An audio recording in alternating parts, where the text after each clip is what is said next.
Hi there and welcome back to my channel. This video I want to talk about the pursuit of 52 games and the kind of burnout, the gaming burnout that can lead to.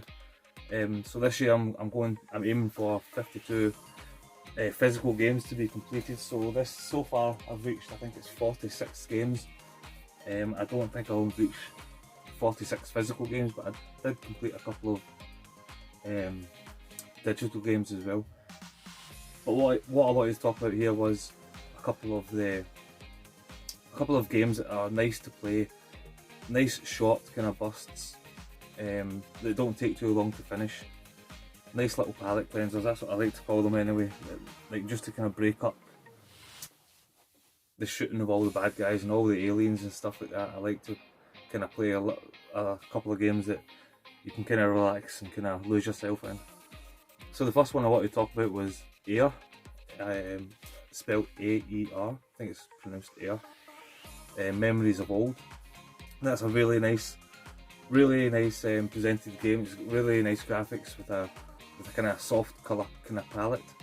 It's got a lovely soundtrack, and it breaks it up into kind of two kind of styles. So one, you're kind of on foot, boots on the ground, and you're in the kind of temples completing some light kind of puzzles, and then you've got the kind of parts where you're flying through the air as a bird, and that's the really cool part. That's the part that kind of you can kind of really chill out and kind of relax to, and yeah, it's just you kind of lose yourself in the kind of game. That's a really cool game. I do recommend playing Air, and it's not a long game. It's not even expensive, and I think there's a couple of other kind of games on the PSN store, probably Xbox and Switch store as well, I guess. But there's a lot of different ones that look the same. I haven't played them, but there's like 4 or 5 different Air kind of area, I think they're called. But I've not downloaded them yet. I've not tried them ones. But Air Memories of Old is a really good, nice, relaxing game. And then the next one was Sayonara Wild Hearts. So I've heard loads and loads of people talking about this game. I think it was like £4 or £5 just recently on the store, so I downloaded that and had a go. I'm sure Geordie Slasher Gaming and Marcus, Dad and Lads Games, so they've played it and they love it. I don't think Marcus finished it actually. He needs to get back on it because it's not a long game. You can just finish it in like one sitting, so he needs to get back on there and finish that because it's absolutely brilliant.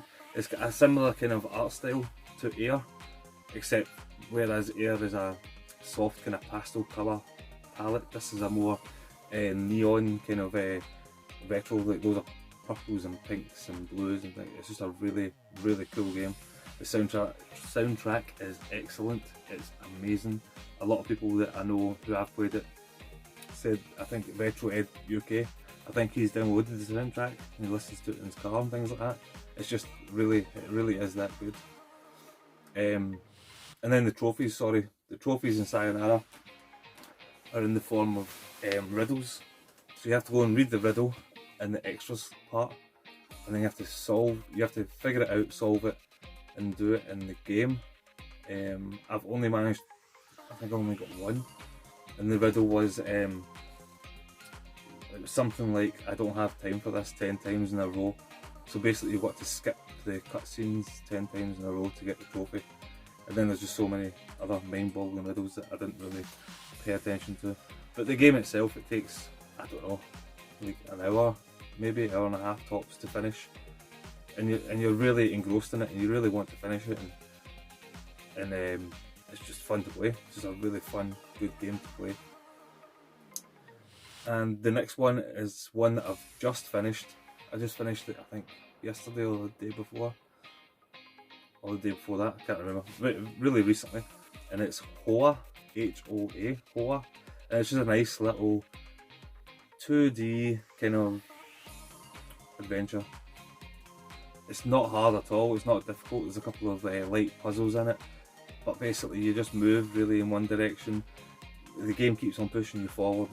It is quite a simple game, but it's really nice, and it only takes, again, an hour, 2 hours to finish. But it's nice to kind of play these kind of games where it just kind of takes you on a little journey for 2 hours, and it breaks up playing a lot of the bigger bigger, bolder, badder shooting games, you know, like there's a lot of them out there. And to kind of avoid gaming burnout, then I would recommend playing a couple of little shorter games that you can just kind of fly through and still have a lot of fun with them. So out of these 3 games as well, they're not difficult trophy wise to get. Sayonara could be hard because you have to figure it out mentally, use the grey matter on your brain to kind of figure out the riddles, or you can go online and just find them, I guess. But Air is a fairly easy platinum to get, and then Hoa as well is a very easy platinum to get. I mean, I don't have it yet because there's one trophy I need to go back and get, because I think it's the only missable trophy, so I need to go back for that one just so I can get another wee platinum on my platinum list. Anyway, thank you very much for listening to me waffle on about 3 little class indie kind of quick games that I do recommend everyone has a wee go of, because they're not long and they're really cool. So anyway, thank you very much for watching and take care.